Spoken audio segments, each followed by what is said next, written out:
Keynote speaker, and he will be speaking several times throughout the conference. And I'd like to start with a warm welcome for Herb.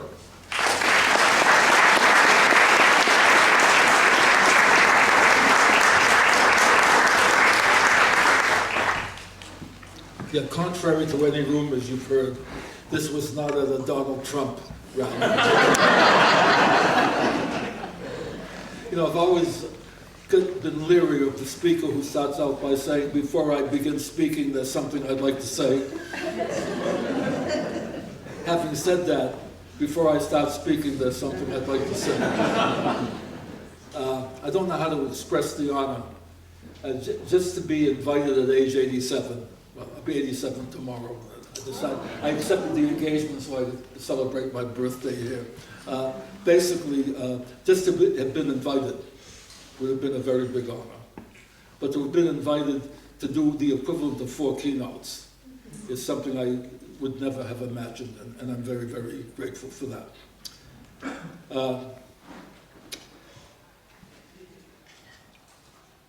To really tell you the story of IMACC, I think what I have to do, basically, is talk a little bit about language. My grandmother had a very hard time with English. So whenever she learned a word, it had to mean as many different things as possible. Like a haddock, it was a fish. It was the thing you took 2 aspirins for, like I have a terrible haddock. And it was the place where you brought the old furniture, bring it up to the haddock. Okay? We do just the opposite when we talk about community colleges. We talk about 2-year college, we talk about junior college, and we talk about community college. And none of these really tells the story.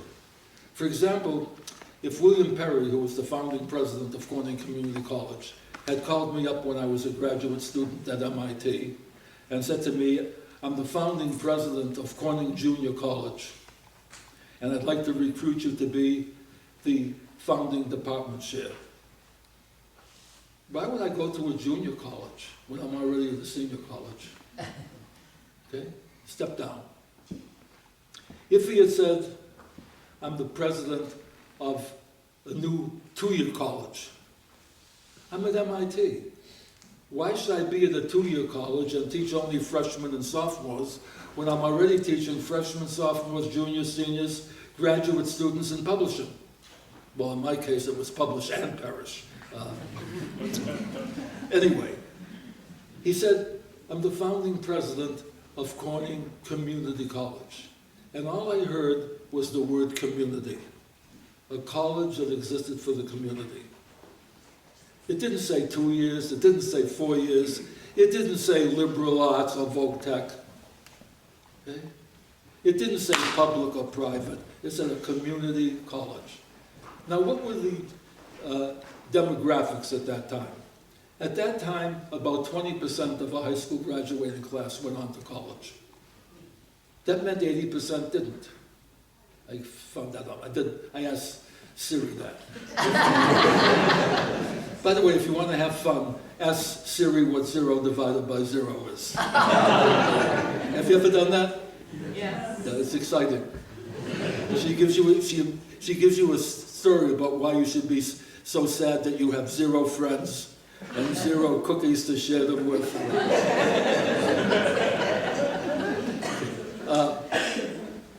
And it dawned on me very quickly that in terms of a democracy, 80% overwhelms 20%.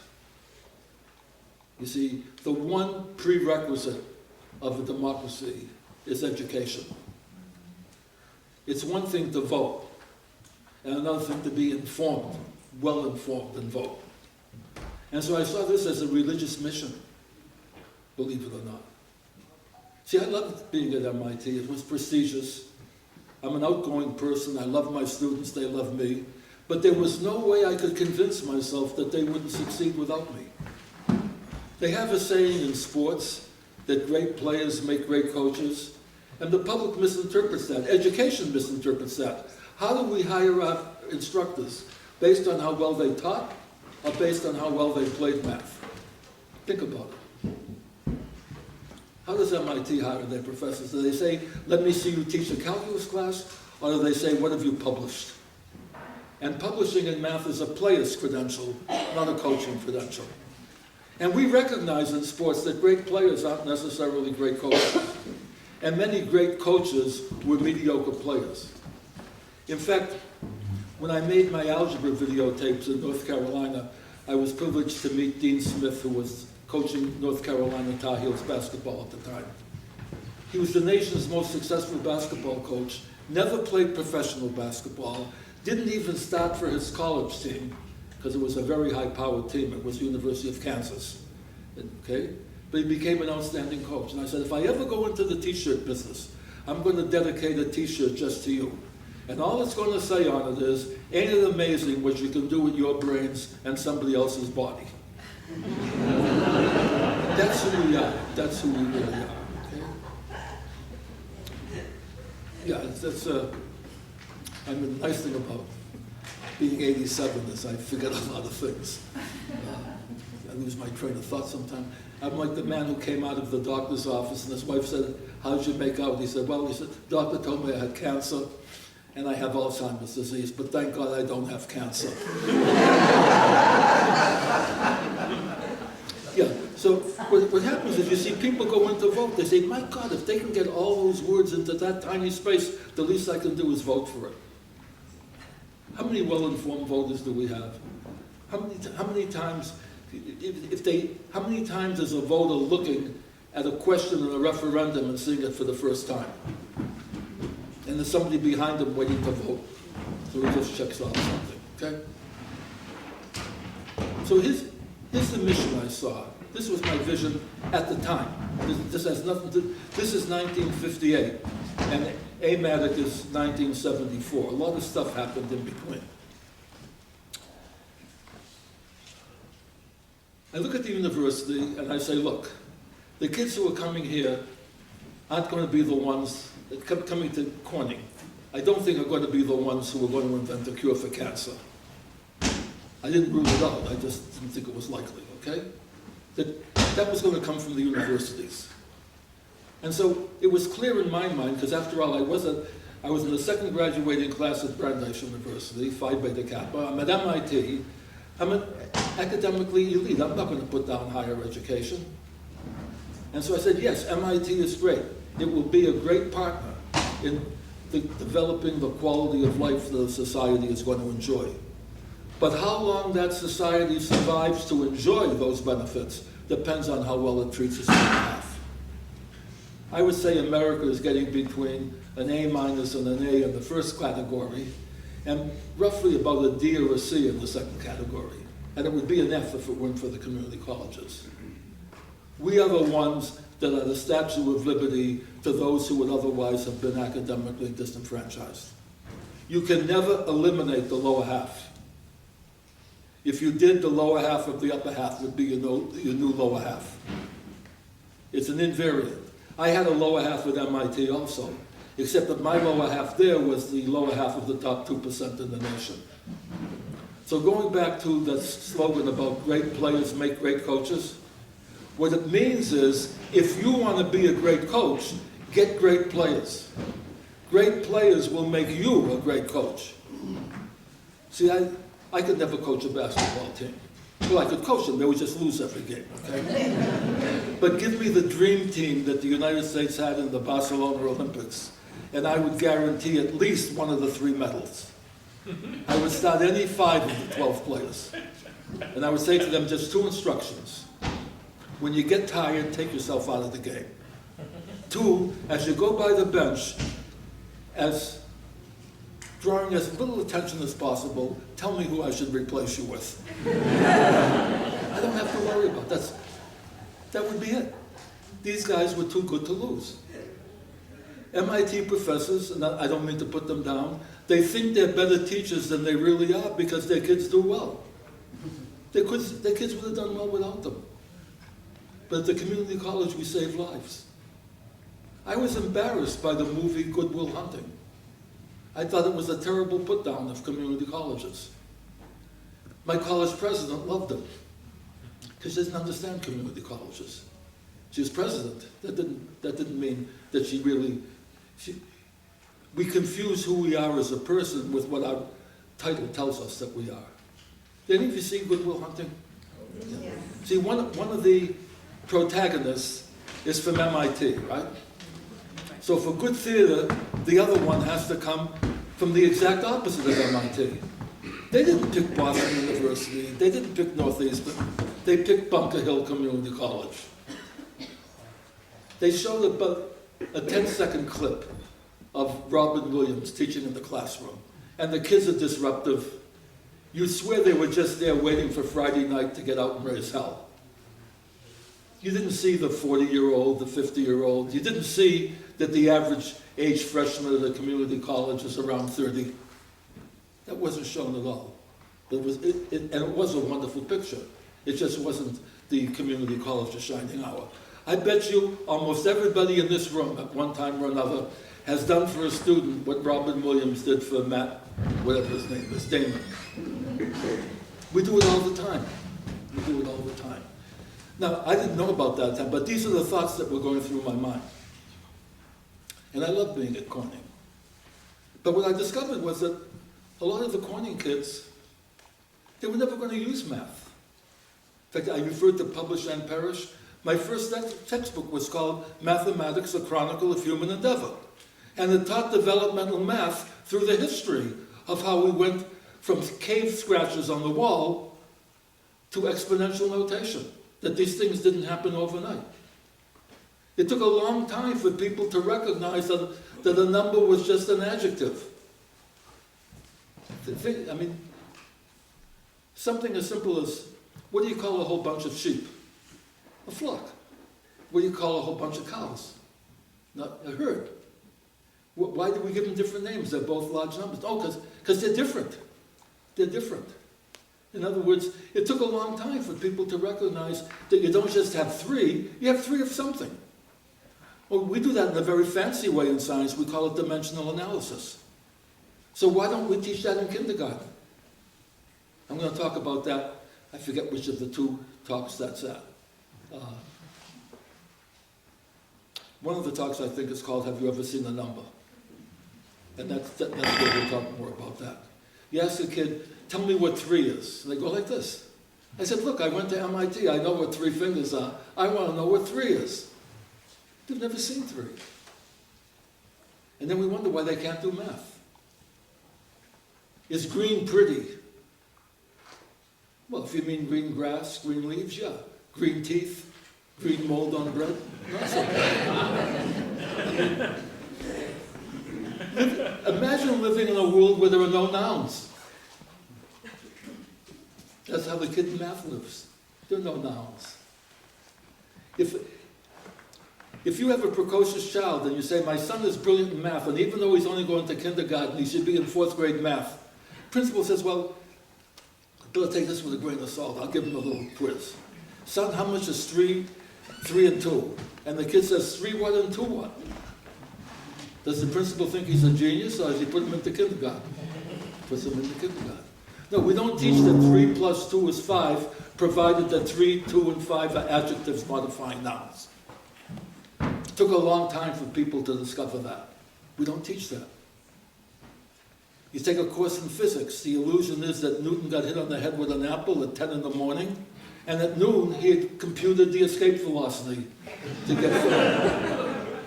It wasn't important, they say. It was like the kid who always stuttered. They said, Sam, how are you today? He says, fine. He says, you have a terrible speech impediment. He says, I do. He says, well, you should do something about it. He says, I do. They said, what do you do? He said, I go to a special school. He says, didn't that school teach you anything?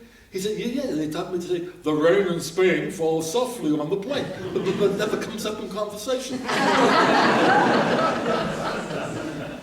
That's what a lot of kids are seeing in math. It never comes up in conversation. And how do they rationalize it? What is the best coping mechanism to learn to coexist with something you can't do? Convince yourself that what you can't do wasn't worth knowing in the first place. Then the person who teaches you is the dumb guy because he's teaching something you're never going to use. And you're the smart guy because you're smart enough not to worry about something you're never going to use. And so what do they say? What's the most common question you hear today? Why do I have to know this? In my generation, it was, how do you do this? And I'd be out of a job now. I'd say, ask Siri. Google it. Google it. You forgot how to divide 2/3 by 5/7. Google what is 2/3 divided by 5/7. You'll get 50 pages of references to explaining this. But what is the average thing the kid says? That it hasn't found that math is a complete failure to him? Well, that was a good course. I could do everything except the word problems. And in the textbook of life, there were only word problems. And they were saying that in my generation, and they're saying it now. We talk about innumeracy. That's passé. Innumeracy, I would assume, if we look at it where the word came from, must be the mathematical version of illiteracy. And illiteracy means you can't read. So innumeracy means you can't compute. Well, you don't have to compute anymore. Pencil and paper has been replaced by the calculator. And what does the kid still say? I can do everything except the word problems. If a kid knows, if you say to a kid, I'll make up a ridiculously simple question. How much is 9 times 3? The kid says 27. I say, great. Now at $3 each, how much will 9 ballpoint pens cost? He said, I don't do word problems. Does the kid really know what 9 times 3 is? Or has he memorized something? And if he had the calculator, would that answer the question for him? No, because he already knows the part the calculator can do. That's the part that we should be teaching. The universities aren't coping with that problem. Because they don't have it. I gave a talk on remediation in Boston one day, several years ago, and someone who was at one of the state universities called me out, saying I was over-dramatic, that he taught remediation too, and it wasn't nearly that bad. And I said, my students are much worse than yours. He said, what do you mean? You haven't seen my students. I said, I don't have to. I says, by default, every one of your students applied to and was accepted by the university. My kids never even applied, and the ones who did got rejected. We don't have the same sample space. Yet who does the government, how many community college people are there on presidential conferences, summit meetings, to discuss how we should solve the problem of remediation? The way IMACC started, by the way, I do promise that I will finish on time. I did not leave time for questions, and you may have seen that. And the reason is, if I say something that's worth remembering, you have to digest it. Have you ever been at these speeches where there's 5 minutes left and they ask for questions? You haven't even thought of one. And if there is a question, it's from some loudmouth who just wants to boast about what they've done. Have you ever been at those? Oh, yeah, we did that 6 years ago. So one of the requirements, I never turn down a speaking engagement. I call it's an evangelistic calling that I have. That's why I'm very well liked in the South. So, it's really interesting, by the way, to speak in Donald Trump's language. Nobody is more liberal than I am. And it's the conservative states that love me the most, because it's grassroots. The community college is something the conservatives should rally about. Because what does the community college do? It doesn't just supply higher education. It solves the needs of the community. It's even smaller than state. It's the local community. I'm sure there are special programs in one community college in Illinois that another one doesn't have, and vice versa, based on their location. 80% of community college students remain in the community in which they were raised. They don't go back to Japan or China or Philippines, wherever it happens to be. MIT has very few homegrown students, especially teaching. So in New York State, we were an anomaly. There were only 14 community colleges in New York State at that time. I think there's 55 or something now. I don't know exactly how many there are. So there was a state meeting all the time of everybody who was teaching math, K through 16. But nobody knew what to do with the community colleges. So they finally threw in a section for us. And a bunch of us community college people who had never met each other before were at this meeting. It was in 1966. And somebody, I'll say the name, but I'm not positive I'm right. I am positive that the speaker was from Cornell. I believe his name was Rosenberg. And he was influential, maybe you have not heard of this, it was called the CUPM, Committee for Undergraduate Programs in Mathematics. That was the college version of the core curriculum that we'll talk about today, Common Core. And he describes what CUPM calls Math Zero. And that's what every high school graduate is supposed to know in math when they graduate from high school. And I was relatively young at the time. I'm looking around, and I don't see any of my colleagues asking any questions. So finally, I say, I don't care if I make a fool of myself or not, I'm going to say something. I said, Professor Rosenberg, you want to know something interesting? What you guys at CUPM call Math Zero, at Corning Community College, we call that Math 900. I said, you have no idea of the students that we're getting. And all of a sudden, applause breaks out in the room. And that night, we caucused. And IMACC was born. The first meeting was in 1967. In a sense, IMACC is the father of IMACC. And I don't mean that in boasting about New York. I'm a Boston Red Sox fan, and I hate the Yankees.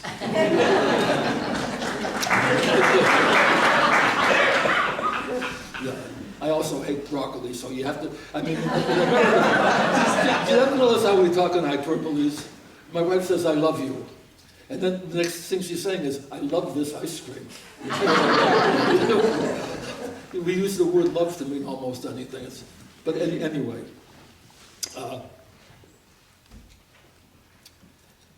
we get together, and New York is unlike Massachusetts. Massachusetts, if you drive in a straight line for 2 hours and there's no traffic, you're not in Massachusetts anymore. It was easy to say, let's pick a central location. I don't think you can do that in Illinois very conveniently. And you certainly couldn't do it in New York State conveniently. So we decided we had to have a network. That's all IMACC was going to be. We don't need Rosenberg. We need people who are experiencing the problem. Okay? And so that's what we were. And then we decided that even networking was hard, because it was hard to get together. So we formed a state newsletter. It was the IMACC Journal. And unbeknownst to me, as time went on, the word IMACC disappeared from the title. And the word, all it said was the IMACC Journal. And at that time, MAA was putting out a journal called the 2-Year College. I think it was do you anybody remember the name of the MAA journal? I think it was the 2-Year College Math or something. And what happened was there was a big debate in New York City. I believe it was in 1973. It might have been 1974. I'm not sure whether 1974 was the year that we had our first meeting or whether that was the year we were formed. But this was either 93 or 94. And there was a big meeting as to who we would. There was no IMACC at the time. It was an IMACC meeting where other people from other states, a few people decided to come. Joe Cicero was there from, he was teaching in Conway, I forget the name of the, Coastal Carolina Community College. Somebody was there from Tidewater Community College. I don't remember everybody who was there. Anyway, somebody from MAA makes a statement about how much more qualified they are to have the journal. And that's when I got kind of furious, because it reminded me we're back in 1967 again. And that was, and that's when I said, let's form our own organization, and we know what our problems are. They don't. Have you had textbook publishers come and visit you and tell you how they're going to solve all your problems, and they have no idea what they are? They have no idea. It's like I'll be Donald Trump. No idea. Absolutely no idea. They haven't a hint of an idea. But I do. Anyway, I don't like to get political. Actually, I do, but I restrain myself. So we formed. And we formed, I had a vision. People rallied behind me. And again, it's going to sound egocentric, and I really don't mean it that way. I'm not even sure we would have IMACC today if it weren't for that meeting and my getting aggravated. There was a response that was so warm. We basically decided without a vote or anything that we're going to have a national organization. And it happened, and one of your people was very instrumental in that also, Bill Dresden. Very, very big player in that. In fact, he's argued with me for years that I was not the founding president, I was the charter president. I don't make that distinction, okay? I don't care what you... It's like I gave a talk back in the early 60s to a group of high school math teachers, and I referred to the roots of a quadratic equation. And they jumped all over me, said, you don't call them the roots anymore. I said, what? Yeah, you call them the solution set. I said, look, I don't care whether you call them the roots or the solution set. If you don't know the quadratic formula, you don't find them, whatever you call them. And that's how I felt about charter president. One of the proudest things in my life is that I can say I played a vital role in the development of IMACC. And I stopped coming to the meetings, not because I didn't like IMACC, but because I had a deeper commitment. See, it started out with, we're just going to network. This is great, just like this matter. And as time went on, I realized it was deeper than that. The public did not truly appreciate us. We got lip service. But deep down inside, the vision was a community college is a place where dumb people teach dumb kids. Ask a high school guidance counselor how many bright kids they tell to go to the community college. Community college is for losers. No. Rehab is for losers. Okay? I mean, we don't have losers. This, what I wanted to see, what I call the unfinished version of IMACC, a work still in progress. We definitely have shown the world that we're different. We were born that way. What we haven't shown them is that we're equal to the university. That without the community college, this would be a third world nation by now. Well, I can say that just like politicians. I can say whatever I want. Because I know, right? No. How do we show the public? We have to find a problem that's important to solve. And the public has wanted it solved. And the university has failed to solve it. And we solved that problem. Now we are equal to the university because we've solved a major problem that was plaguing the country. You really think that STEM is the major problem in this country right now as far as math is concerned? No, those kids, they may not be my MIT students, but they're analogous in the sense that these were the kids who were going to do good in math, whether you have the Common Core or whatever you want to call it, okay? What we haven't addressed is the 70%, I make that figure up too. Okay? But I think that all of the stuff that I give you as figures are anecdotal based on my subjective experiences, okay? But there's 70% of these kids who never intend to enter a math science field. And they learn to hate math because they're forced to learn stuff that they believe they're never going to use. And what do? When they become adults, they seek out jobs that don't require any knowledge of math. They shy away from any job that they think they might have to know some math for. And that lowers their upward mobility. It lowers their quality of life. They are the ones who become discontents. You can't get a happy person, a well-fed person, to go on a strike for more food. Well, in my case, you probably... Actually, I'm on 2 diets now, because one doesn't give me enough to eat.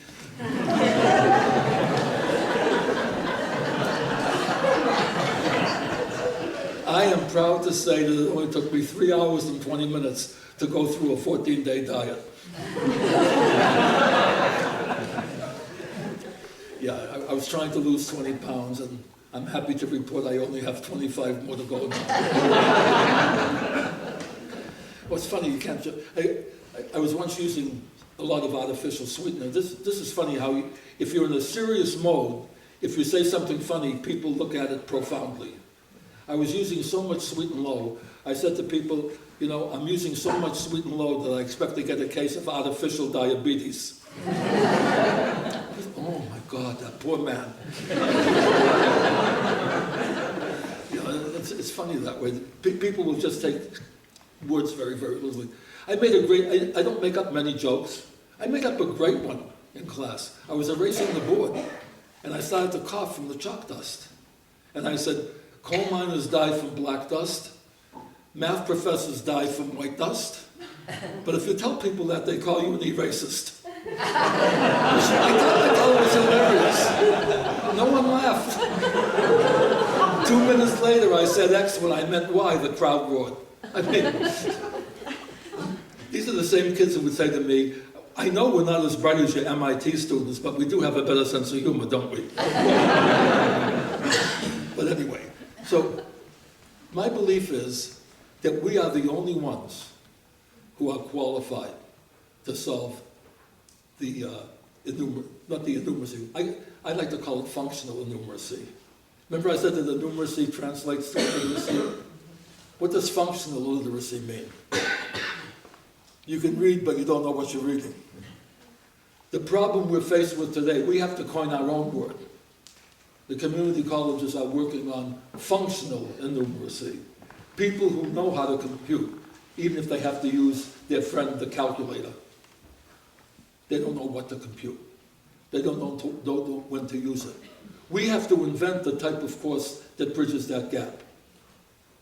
I'm going to mention that in my evening talk when I talk about, what I think the title is The Game of Mathematics.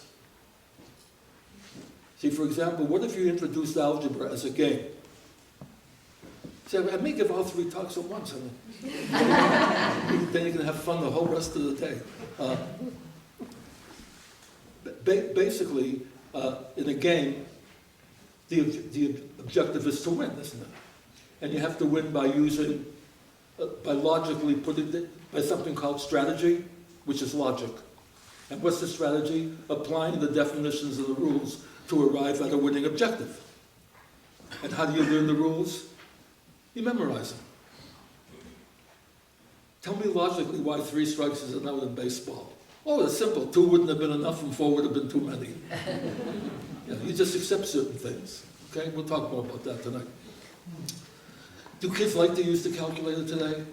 They even multiply by 10 using the calculator. It's sad, but they do. That's a given. To say you shouldn't be doing this is one thing. To recognize that they are doing it is another thing. And to prevent it from using it, that makes you the bad guy. What do you think this kid says?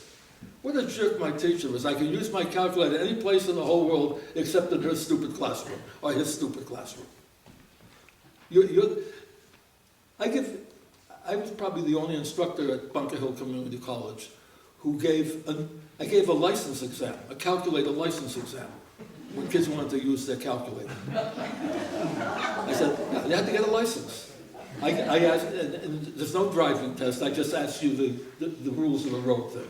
I give them 3 questions. The 3 questions are something like this. 40 is what percent of 80? 40% of 80 is what number? And 40% of what number is 80? And the kid says, these 3 questions sound alike. I say, don't tell me, tell your calculator. You jilted me for this transistorized piece of junk, and now you're having a lover's quarrel with it? There was a country western song at the time called Here's a Quarter, Call Someone Who Cares. That's what I used to tell them. Here's a quarter, call someone who cares. And I said it with love.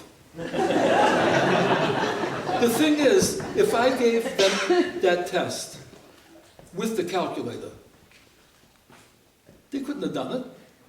And if they could do it without if they could have done it with the calculator, the chances are they could have done it without, because I gave them easy numbers. If a kid can look at it and say 40 is 50% of 80, why shouldn't he be allowed to use a calculator when the problem says 42.37 is what percent of 83.643? The important thing was knowing the concept. Use the technology. If I were teaching calculus today, I would start off with, I wouldn't even mention the word epsilon and delta. I would give them a calculator, and asked him to compute an instantaneous speed by taking a smaller and smaller average? I mean, if I want to find out how fast an accelerating body is moving at the end of 2 seconds, it might be nice to know what the average speed was between 1.9998 seconds and 2.0001 seconds. Kind of cumbersome, to say the least, to do that longhand. How hard is that with a calculator?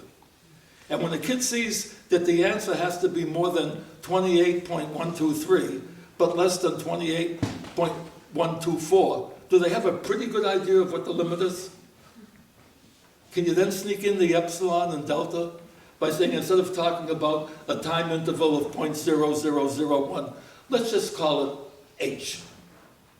I don't want to use delta t because then you think they're multiplying delta by t. They do that. You give them, they learn the distributive property. So what's f of x plus y? It's f of x plus f of y. They just distributed it. Isn't the distributive rule okay to use? Why did you mark this wrong? We teach the kids, look, you're multiplying 2 fractions. What could be more normal? You multiply the numerators, multiply the denominators. Now the kid is adding fractions. What could be more normal? They say, no, it's only normal when you're multiplying, not when you're adding. And by the way, have you realized that when kids add fractions the wrong way, they're doing a very significant correct thing? When you call 1/2 plus 1/3 2/5, you've done something very important. Have you ever noticed that? It's called the weighted average. It's called the weighted average. If you want to find a fraction that's between 2 fractions, just add the numerators and add the denominators, and you'll find something like that. If a baseball player goes 1 for 2 in the first game of a doubleheader, he's batting 500. If he goes 1 for 3 in the second game, he's batting 333. But combined, he was, 2 for 5, which is 400. He's in between the 333, okay, and the 500. But so you don't tell the kid he's wrong. You say, oh my God, you solved the harder problem. But would you point out? But don't tell the kid hypothetical situation. I say to a kid, 1/2 plus 1/3 is 5/6. He said, I found an easier way. And he shows me he adds across. I said, that's wrong. He said, no, that's different. He said, when I'm teacher and you're the student, 2/5 is going to be right, and 5/6 is going to be wrong. No, you say to them, I teach them civics. I say, we're going to vote. How many believe that 1/2 plus 1/3 should be 2/5? They love it. It's easy. All raise their hand. I say, how many believe 1/2 plus 1/3 should be 5/6? I raise my hand. Nobody else. I say, well, this is a democratic society, and a 25-to-1 margin is a definite landslide. From now on, the law of the land is 1/2 plus 1/3 is 2/5. They all applaud. They say, now you work for me 20 minutes one day and 30 minutes the next day. How many minutes do you want to get paid for? They say 50. I say, sorry, I can only pay you for 24. And they say, you know what they say to me? No wonder no one wants to work for you Jewish people. No. And I point out that isn't 30 minutes a half hour? And isn't 20 minutes a third of an hour? And by a 25-to-1 landslide, that adds up to 2/5 of an hour, which is only 24 minutes. They may never remember what the real logic is of finding a common denominator. What they will remember is you don't add that way. And I point out to them, I say to them, I hope you learned a lesson from this. Just because you outnumbered me 25-to-1 doesn't mean you were right. It just meant you became the legal law of the land. I says, and you live in a democracy. And just because the democracy votes overwhelming for something, that makes it the law of the land. It doesn't mean that it's right. And you got to learn to know how to stand up to that. That's what the kid should get out of a math course, especially if he's not going to be using math per se. These are the kind of things I believe in, the kind of things we can talk about.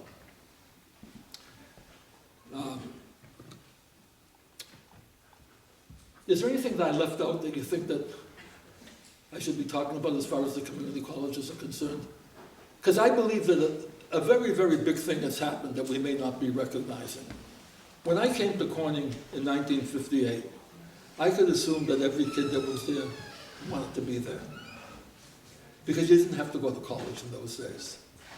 Okay? Most of the kids left college, they went to work as a bank teller, they worked in a grocery store, a dry cleaning shop. Eventually they worked their way up into something. They made out fine. Nowadays, what's happened? Post-secondary education has replaced the high school diploma as the entry-level credential. Many of the jobs that you could get with a high school education, or even an 8th grade education in the 1950s, requires an associate's degree, or at least some certificate from a community college. Does that sound reasonable? So now is there a better chance we're attracting the student that says, why do I have to know this? They're not there for the education, they're there for the credential. You know, if you want to run a black market business, have them pay you $50,000 and you'll give them the credential. See, in other words, I tell parents, the only way I know to beat the high cost of education nowadays is to christen your children doctor. No one cares where you got the degree from anymore. It's that you have the degree.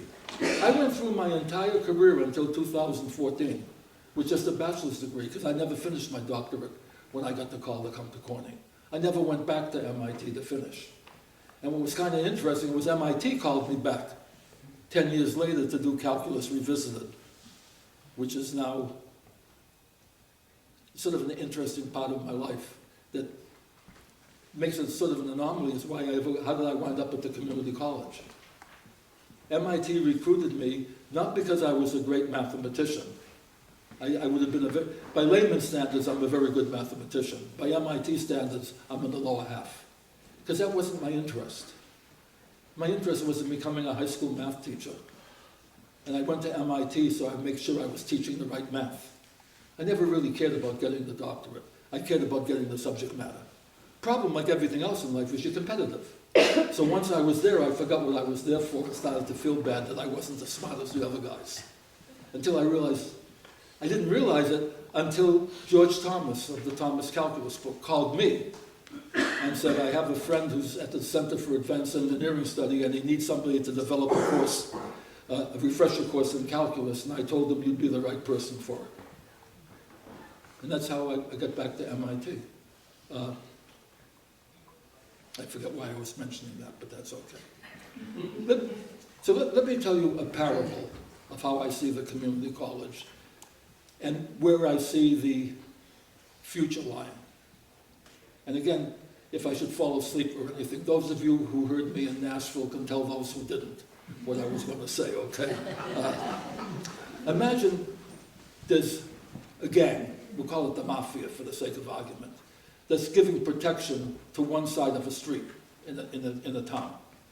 Okay? And they've been doing this for thousands of years. And now a new mafia group comes in and they say, well, they're doing both sides of the street. Okay? They have this street that they're giving protection to. New mafia group comes in and says, we want a piece of the action. The old mafia group knows that they have something good going, so they're not going to start a civil war. What they decide to do is, we'll split it 50-50, but we'll keep the better half and let the new guys have the worse half. Okay, so mafia kept one half of the street, new group kept the other half, and their rule was that neither group would ever infringe on the other. Okay? After a certain number of years, somebody from a different street says, we want protection too.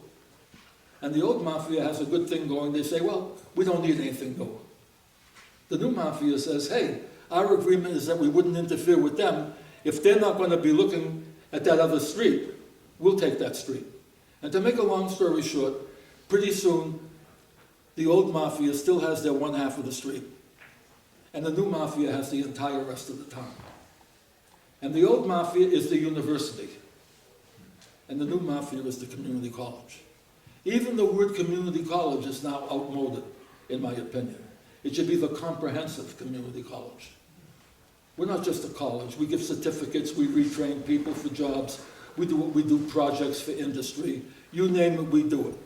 Look at any educational project that's going on that the university isn't involved with, and we're the ones that are doing it. Okay? And that's something to be proud of. Now here's where the next part of the vision comes in. And it also includes part of this. A person from a different town now says, we want protection. The old mafia says the same thing. They're not on our territory, we don't have to help them. The new mafia has a choice. It can say the same thing that the old mafia did, right? We're happy, we got a whole town, we don't need any more. Or they can be the way they were originally and say, hey, let's help them too. And it turns out that this new street has problems that we've never dreamed of on our street. And the question is, are we able to protect that street or aren't we? We're seeing problems that this country never saw before. Not just in math. Not just in math. When we talk about the greatness of America, there's an era involved. Greatness of when? It's a new era now. We never worried that much about foreign trade. But now the same technology has made us one world that way. We may not want to think that we're in competition with countries that may be almost as good as us, or maybe even as good, or maybe even better. We want to become great again, whatever that means. We're self-anointed. We're the guardians of the world. Too many people are confusing patriotism with nationalism. My country, right or wrong. We're the only salvation. We're seeing the kids who slip through the cracks. The universities aren't. When I speak to people from NCTM, I'm going to have a new video, a redesigned web course coming out within the next few days that's designed to be an online, flipped classroom professional development workshop for elementary school teachers. I made 40 videotapes in North Carolina, in Corning in 2014, that will be me lecturing via the internet. And whoever is the facilitator assigns the videos for homework and then runs the live class the next day any way that the facilitators wish. That way I'm sure that the students have seen what I want them to see, and the facilitator doesn't have anybody looking over their shoulder saying, I didn't mean for you to teach it this way. And why am I doing that? It's called never make the same mistake once. By the time a kid gets to middle school afraid of math, we never get him back again. The fear is too great. Have you ever trusted somebody but still not done something, even though you trusted them? I remember my father taught me how to swim. He said, don't worry, I'm right here, I'm gonna hold you, I'll be right here if anything happens. I believed him. I still didn't want to put my head under the water. I mean, what if he misses? So, I mean, basically, these are the kind of things that, yeah, there's just so much that I envision for the community college. I do believe that we can solve the problem with the numeracy. But we're not going to solve it. Yeah, I was going to say, that's what I was saying. So I show my material to somebody from NCTM, and they say, no, the elementary school teachers already know this. I say, how do you? He said, yes, we have elementary school teachers in NCTM. And I said to him, how many of your teachers, elementary school teachers in NCTM, have math anxiety? How many of them are afraid of math? Who are you drawing from? The ones who could be teaching in high school if they wanted to. See, here's a problem I think we have. Let's say I love to teach. I want to teach, but I love mathematics. That's my thing. What's the likelihood I'm going to choose elementary school? Almost zero, unless I really, really feel a calling for it. Why? Because in elementary school I have to teach everything. But in middle school on up, I just teach math. What could be nicer? That's one end of the spectrum. What's the other end? The other end is the teacher who says, I really want to teach, but I hate math. What do they choose? K through 2. Because you don't have to know much math. How would the average parent react if their child's second grade teacher was reading at third grade level? They'd be furious, wouldn't they? How many second grade teachers who are teaching have a math level of third grade? I don't mean that insultingly. They're not responsible. They're not responsible. It's how they were trained. when one of my grandsons was in the 4th grade, and he's in a school district that's affluent. It's not in the city. Very, very well-regarded school district. He was having trouble with the long division algorithm. So in terms of, have you ever seen the number, I was showing him what the long division algorithm was really a shortcut for. In other words, he didn't even recognize that division was the inverse of multiplication.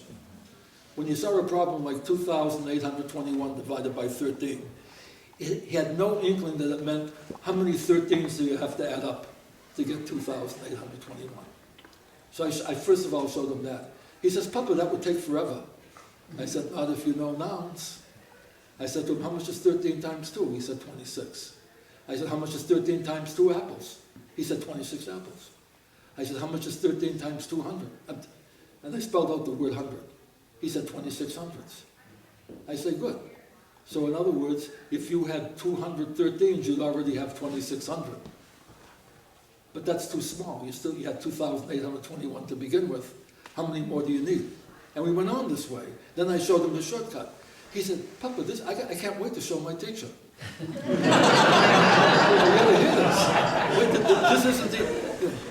Wait till the end if you think this is... He shows it to the teacher. You know what the teacher said to him? Joshua, your grandfather does it all wrong.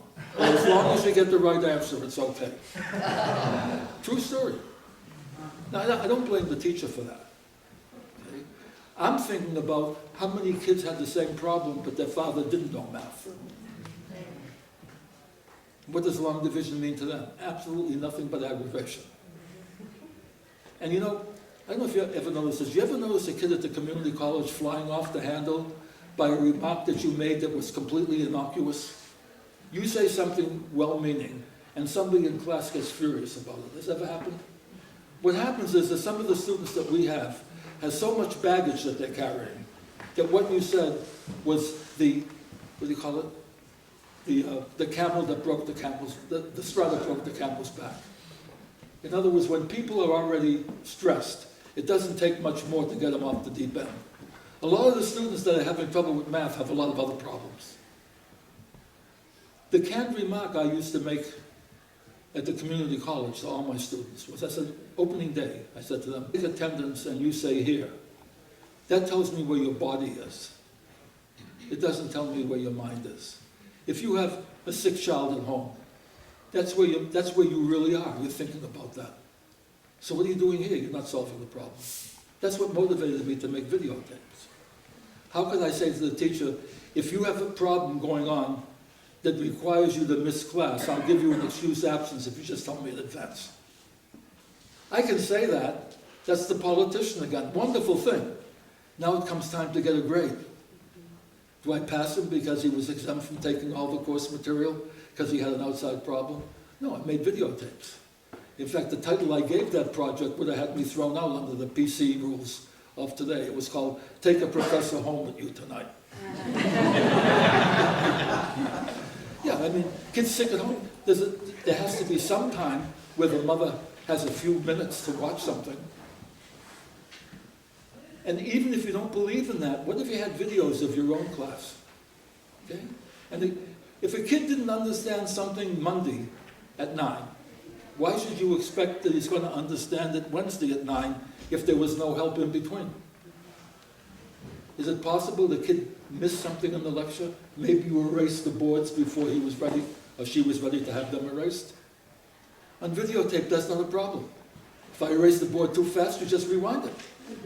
If there's something on that screen that is impressing you, you press pause and you can watch it as long as you want. And when people tell me it's an impersonal way of teaching, I say, what can be more impersonal than somebody sitting in a lecture hall with 400 people and you can barely see the instructor? You know, a head and shoulders video shot is about as intimate as you can get. It actually gives the student the illusion that he's the only one you're talking to. We can do so much to change education by working within the system. You know, it's we have so many impediments to doing something outside the system. I always think of the anecdote about there's a couple sitting up on the roof waiting to be rescued because there's a flood going on. And as they're sitting on the roof, they see a straw hat floating downstream, which is quite natural. You expect something to float downstream. But about 50 yards down, it reverses direction and floats upstream. Upstream, downstream, upstream, downstream. And the husband turns to his wife and says, I think that's a miracle, the way that hat keeps reversing direction every 50 yards. Little lady sitting on the next roof says, son, that's no miracle. That's Grandpa. Last night, just before he went to bed, he said, Emmy Lou, tomorrow morning, I'm going to mow the lawn come hell or high water.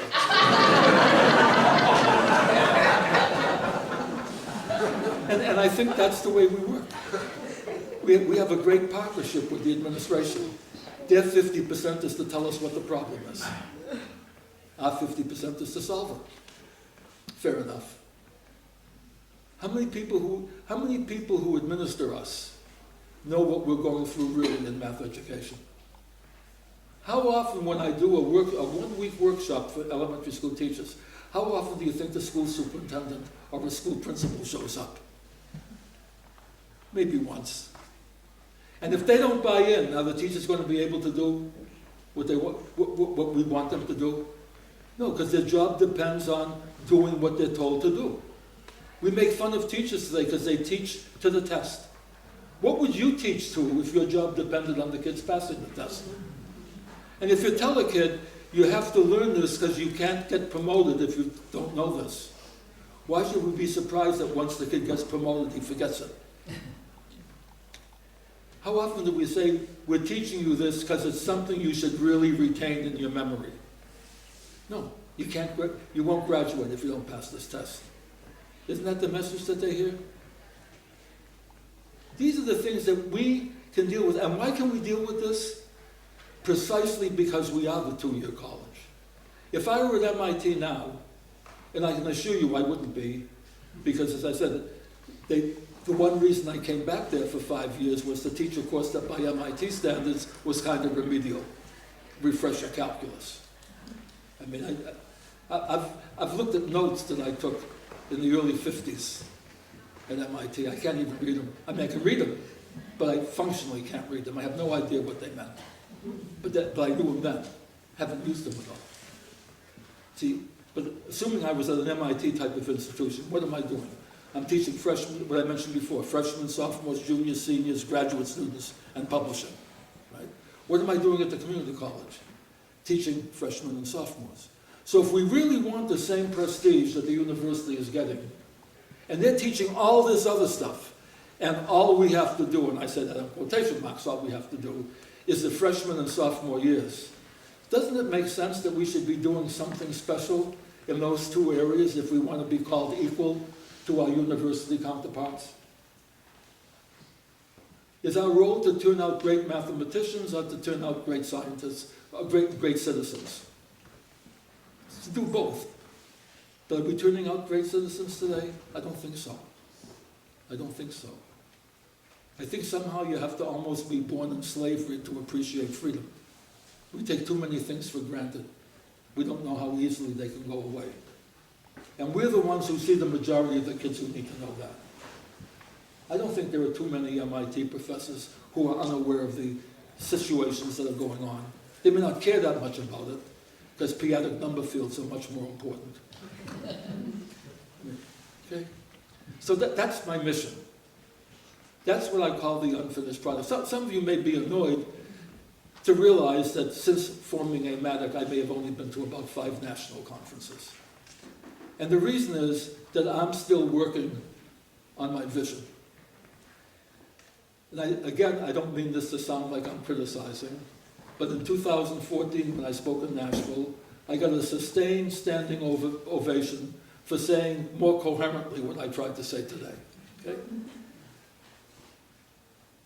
Calling for a national community college movement to do what we're talking about. Not one single response, other than a nice response from Onondaga, a nice response from you. Onondaga invited me to do a TED Talk, which I did, and I bombed that also. I suffer from migraine headaches and glaucoma, and it was the first time I was doing a program in an unlit auditorium. You know how they have a movie theater type thing?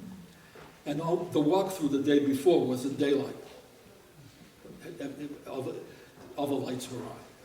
When I came on to do my TED Talk, I'm greeted by this glare of camera lights that triggered a migraine headache and my glaucoma. I couldn't see clearly what was going on. I'm amazed that most of the people liked the talk. I was hoping they wouldn't put it up. You can get it, by the way. It's called Have You Ever Seen a Number? It's a TED Talk. It's up there, and it's not one of my shining moments, but it does sort of reflect what's going on here this way. I'm hoping that by the time today is over, that the state math community college teachers will sort of take on this idea of differentiating in a positive way the community college from everything else. Bunker Hill Community College would spend $50,000 for a pamphlet that they would mail to everybody in the community to show them what good stuff was going on at the college. Do any of your colleges do things like that? Now, if I'm a taxpayer and my kid isn't going to the community college, do I really care what's going on at the college? Probably not. I'm more worried about what about my kid? See, most people who come to the community college love it, and their families love it. But most families will say things like, I don't have anybody at the community college, why am I being taxed for it? See, what we should be doing is we should be the teacher's natural ally. We're the ones who see most clearly the problems that the high school teachers have had to put up with, actually the K through 12 teachers. We're the ones who know where they've succeeded and where they haven't succeeded. For example, if when I have my new website, for example, if you like it, if it turns out that you like it, why not offer it to the local school committee saying, this is a self-contained workshop, we can help facilitate it for you if you'd like, or we can serve as advisors, but we would like to help all students, not just the ones who come to us. This is what our students are, this is how our students are succeeding in getting rid of math deficiencies. It might help you also. When I make my website, it's completely non-theft threatening. I call it a supplementary resource. I don't want the teachers to think that what they're doing is bad. They're trying to help the best they can. When I'm doing a workshop for elementary school teachers, and they're in my room on Wednesday, I know that on Tuesday they were probably in one for English language arts. They might be in social science another day. They don't have their whole professional time to devote to mathematics. So in the same way that they can Google whatever they want, why not Google us? Why can't we be their local representative? There's no disgrace in that. You know, my president at Bunker Hill was amazed that I didn't want to teach calculus. And I said to her, I said, look, if I wanted to teach calculus, I'd stay in an MIT environment. I want to help the kids who are having trouble with the math. I donated my videos in calculus to the college. You think any instructors used them? No, the kids found out about them, they used them. But instructors have this, I'm talking stereotypically again. How many instructors believe that they already know how to do it? In industry, they have what they call the NIH syndrome, not invented here. If this was any good, one of our guys would have invented it. Okay. If this program was any good, I'd be doing it. We have that attitude sometimes. And when we don't have that attitude, where are we going to now to look for help? We're looking at the stuff that the universities are doing. We didn't invent developmental math. It existed before we came along. We look at NSF. I don't think NSF has a real clue as to what's going on. I don't think any of these national organizations do. I don't see anybody talking about we have to get people to be unafraid of math. It's we need more scientists, we need more engineers. God has given us enough of those. We're pretty damn competitive in the scientific world. You know, in the era that I made the videotapes for MIT, Japan was looked upon as the Singapore of today. Everybody's talking about Singapore math. Japan was the idol of everybody. And about a third of my engineering executives who came to the course were Japanese executives from various industries, Toyota, all these different places. And they would come up to me afterwards and they said, Herb, we know how to compute all this stuff, but because of you, it's the first time we understand why it's working. I mean, you can drive a car without knowing what's really happening under the hood. So if your only job is to drive the car, why do you have to know how to build one? And what we're doing in this country is we're teaching people to drive the car, not to build one. See, what we should be doing is teaching them stuff that will last in their lifetime. That we should never think so much of our subject that we neglect our subjects. And my favorite motto is, people don't care how much you know until they know how much you care. Okay? And I think we're just about on time. I hope this was taped so I'll remember what I said. I apologize for being a little bit spacey. It was a little bit debilitating having the accident at the airport. First of all, my wife always travels with me, but she had surgery on Wednesday. And the last thing she said to me is, "Herb, I'm not with you. Make sure you're careful." I said, "Don't worry. I'm not a baby." But yeah. I called her to find out how she's feeling. I haven't had the courage yet to tell her what happened. Yeah, she calls me a model husband, and I found out that model meant a small imitation of the real thing. But you know what the biggest fear I had was? Head wounds bleed profusely. So when the blood was dripping down on my shirt, the first thing I thought of was, they're going to take me to the emergency room. They're going to hold me for 24 hours so that they see I don't have a concussion. And I'm thinking that this is a conference that I felt was built around me. And I was more upset that I might not be here today. And I'm still upset that I have to go home tomorrow. I don't know. I have to make up some kind of a lie. I have to find out. I do have to find out if there was a Trump rally nearby.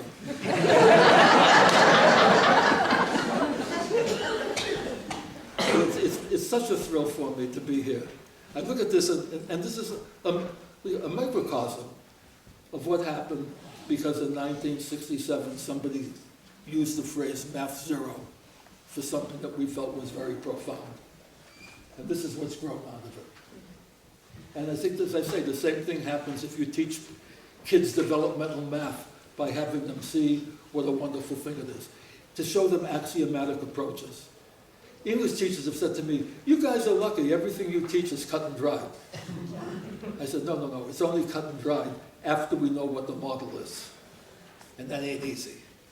And the teacher looked at me, I said, look, and I said to them, "Do you teach adages?" They said, "Yes." I said, "Did you ever teach kids that he who hesitates is lost?" They said, "Yes." I said, "Did you also teach them to look before you leap?" They said, "Yes." I says, "Tell me how you get them to do both of them at the same time. If you hesitate, you're lost, okay? If you look before you leap, you're lost. And if you hesitate, you understand? Mm-hmm. Absence makes the heart grow fonder, out of sight, out of mind. Okay? Too many cooks spoil the broth, but two heads are better than one. Unless they're the same person, I guess. Yeah. So, for example, can 1/2 plus 1/3 be 2/5? If you're looking for a weighted average, only don't call it plus. Give it a new name because it doesn't mean the same thing. When you're adding two fractions, remember, a fractional part of one unit is a whole number of another. If you had enough nouns, you wouldn't need fractions. We don't talk about 1/60th of an hour. We talk about a minute. So in a phrase like 3/4, spell out the word fourths, F-O-U-R-T-H-S. And fourths then becomes a noun, the same as minute becomes a noun. What does minute mean? 1 of what it takes 60 of to make the unit. What does fourth mean? 1 of what it takes 4 of. Now once a kid sees that, they're not going to see that 1/2 plus 1/2, okay, is 2/4. They're not going to add across. But if you write 1/2 plus 1/2, they will write that as 2/4. In other words, the problem with fractions is the language. The kid can count 2 for me, 1 for you, 2 for me, 1 for you. Why should he have trouble with 2/3? He's doing it. That's how you take 2/3. It's amazing what the kids are doing, don't know that they're doing it. Why is the sum of 2 odd numbers even? Well, visualize tally marks. Odd means there's one left over when you... In fact, you don't even have to do it with tally marks. Do it with candy. You're sharing candy between 2 people. one for you, one for you, one for you. It's even if there are none left over. It's odd if there's one left over. So if you're divvying 2 bags of candy and there's one left over from this bag, and there's one left over from this bag, that gives you enough to give out one more to each kid. You can do that in preschool. And so you get this gradual transition. You don't teach graphs, I don't think, in first grade, right? But you can say to a kid, give me 2 numbers that add up to 10. Give me 2 more numbers that add up to 10. And what are you starting to get them used to? How many number pairs are there, x and y, for which x plus y equals 10? So by the time the kid gets to graphing functions, they already know most of the stuff. In other words, it should be seamless transition.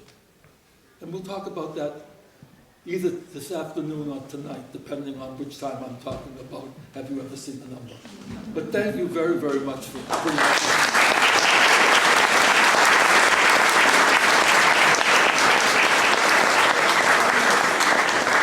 And by the way, if you have any questions before tomorrow, I'm going to, I'm available the whole time here. So if there's anything that you feel you'd like to talk about, I'll be around.